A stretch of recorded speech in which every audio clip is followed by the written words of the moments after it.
اس کا ایک نام شہر المواسات بھی ہے۔ یہ ہمدردی کا مہینہ ہے۔ ہمدردی تب ہو سکتی ہے جب درد پہچانا جائے۔ ہم درد وہی ہوتا ہے جو درد سے گزرا ہو۔ تو جس شخص نے کبھی تکلیف دیکھی نہیں، بھوک دیکھی نہیں، پیاس دیکھی نہیں، تو اس کو پیاس اور بھوک کی کلفت کا اور اس کی اذیت کا، اس کی تلخی کا اور اس سے پیدا ہونے والی بے چینی کا، اضطراب کا کیسے اندازہ ہو سکتا ہے؟ تو ہمارا رب آسودہ حال لوگوں کو بھی اور تمام لوگوں کو بھی اس مشق سے عملاً گزار کے بتاتا ہے کہ بھوک کیا ہوتی ہے، بھوک میں بلکتے بچوں کی حالت کیا ہوتی ہے، پیاس سے تڑپتے ہوئے جاں بلب لوگوں کی صورت کیا ہوتی ہے۔ کل جب فلسطین میں تڑپتے ہوئے جاں بلب بچے بھوک اور پیاس سے العطش اور الجوع پکارتے ہوئے اپنی جان دیں تو تمہیں احساس ہو کہ بھوک کی تلخی کس قدر جان لیوا ہوتی ہے۔ آج روزے کی اس حالت کے اندر، غزہ کے اندر ان تڑپتے ہوئے بچوں کا درد سمجھنے کی کوشش کریں۔ آج غزہ کے تڑپتے ہوئے ان بچوں کی حالت کا تصور کریں، جب ماؤں کی چھاتیوں سے دودھ بھی سوکھ جائے، جب بوند پانی کی اور دو لقمے کھانے کی بھی میسر نہ ہو، لوگ سسک سسک کے جانے دے رہے ہیں۔ یہ بچے کل قیامت کے دن ساقی حوض کوثر کے سامنے جب ان حکمرانوں کا گریبان پکڑیں گے تو یہ کیا جواب جرم دیں گے اس دن رسول اللہ کے سامنے؟ یہ کیسے اللہ کا سامنا کریں گے؟ یہ بچے ان کو ان کے گریبان سے پکڑ کے جب حشر کے میدان میں گھسیٹیں گے تو یہ قوت نافذہ رکھنے والے، اثر و رسوخ رکھنے والے، یہ بڑی بڑی فوجیں رکھنے والے قیامت کے دن اللہ اور اس کے رسول کے سامنے کیا جواب دیں گے؟ تو یہ مہینہ شہر مواسات ہے۔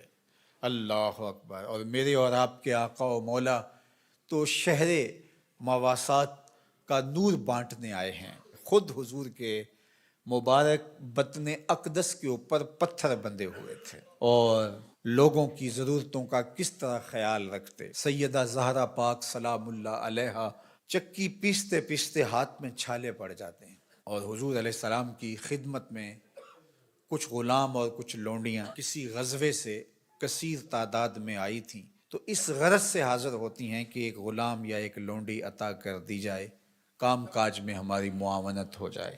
شہزادی کھڑی ہے حضور کے در پہ اور داماد کھڑے ہیں، اور ہاتھوں میں پڑے ہوئے چھالے حضور اپنی آنکھوں سے دیکھ رہے ہیں، لیکن آقا کریم فرماتے ہیں واللہ لا آتیکما، اللہ کی قسم میں تمہیں نہیں دوں گا، اللہ کی قسم میں تمہیں نہیں دوں گا، اللہ کی قسم میں تمہیں نہیں دوں گا۔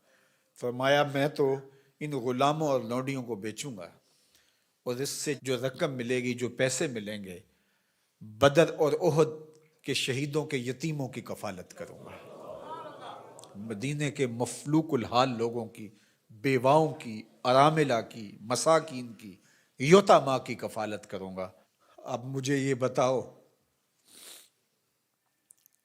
کہ مدینہ المنورہ میں بدر اور احد کے شہیدوں کے یتیم بچوں کا، مفلوق حال لوگوں کا، اراملہ، مساکین، یتامہ اور مدینہ کے غربا کا حضور کو اتنا خیال ہے کہ اپنی بیٹی کے ہاتھ پہ چھالے ہیں، اور حضور اپنی آنکھوں سے ملاحظہ بھی فرما رہے ہیں، لیکن کہا کہ میری شہزادی تکلیفیں سہ لے گی لیکن ان کی ضرورت مقدم ہے۔ آج غزہ کے یتیموں کے لیے گنبد خضرا میں حضور کا دل کس طرح تڑپ رہا ہوگا؟ تو سیدہ زہرا سلام اللہ علیہا کا تصور آتے ہی امت کے لیے جو ان کا درد ہے، اللہ اکبر، وہ ساتھ ہی یاد آتا ہے۔ وہ شہزادی کونین جن کا تصور آتے ہی تقدس اترنے لگتا ہے۔ آج مخدرات اسلام سیدہ زہرا سلام اللہ علیہا کی بتائی ہوئی تعریف کے مطابق اپنے پردے کی حفاظت کریں، اور یہ امت غالب تبھی ہوگی جب یہ پردے میں سمٹ جائے گی، چاہے سجدے ہیں، چاہے رکوع ہیں، قیام ہیں، اونچے اونچے مینار ہیں مسجدوں کے، بڑے عالی شان گنبد ہیں، بڑی بڑی درس گاہیں ہیں، لیکن حیا کا جوہر لٹ گیا تو سمجھ لو کہ امت اپنا وجود کھو بیٹھی ہے۔ میں آپ سب کو کہتا ہوں کہ یہ جمعے، یہ نمازیں، یہ روزے، یہ رسمی طور پہ نہیں ہیں. ہمیں اب عملی طور پہ ایک اسلامی معاشرت کو تشکیل دینا ہوگا. ہمیں رویتاً اپنے آپ کو تبدیل کرنا ہوگا. میری آواز میری مائیں، میری بہنیں، میری بیٹیاں سن رہی ہیں. آپ کے نازک کندھوں کے اوپر یہ ذمہ داری ہے کہ آپ نے قوم سازی کا عمل کرنا ہے. آپ کی آغوش میں پلنے والی نسل ہی ایک صالح اور پاکیزہ نسل ہوگی. تو نہ دانی کہ سوزے کراتے تو دیگر گوں کر تقدیر عمر را. اقبال نے کہا میری بہن تو نہیں جانتی کہ جب تو قرآن سوز و گداز کے ساتھ پڑھتی ہے تو تیرے بھائی عمر کی تقدیر بدلتی ہے. اور پھر کہا بطول باش و پنہا شو ازی اثر کہ در آغوش شبیر بگیری. اور اگر تو ماں بن کے قرآن پڑھتی ہے تو بیٹا نیزے کی نوک پہ قرآن سناتا ہے.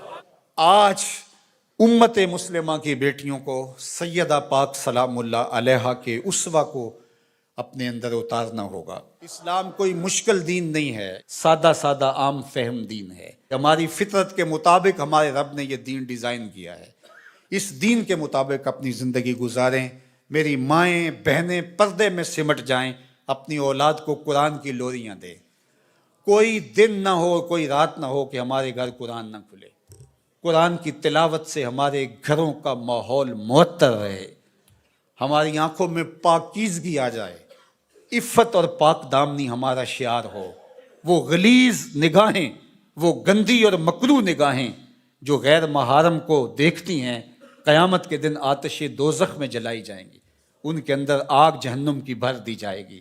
وہ تقدس مآب آنکھیں جو حیا کا جوہر رکھتی ہیں، انہیں عبادات کی لذت نصیب ہوتی ہے. تو اس لیے ہمیں شرم و حیا کا جوہر پیدا کرنا ہے.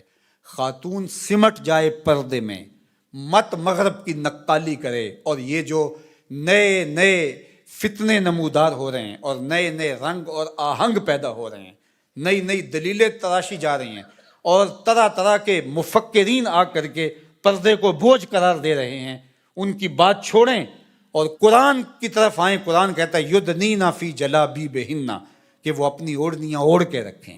قرآن کہتا ہے کہ ولا تخضعن بالقول، کہ جب غیر مرد سے بامر مجبوری بات کرنی پڑ بھی جائے تو تمہاری آواز میں، لہجے میں نرمی نہیں ہونی چاہیے کہ دل کا کوئی روگئی اس نرمی سے تمہاری طرف مائل نہ ہو جائے. تمہارے لہجے میں کرختگی ہونی چاہیے. وہ اسلام، وہ دین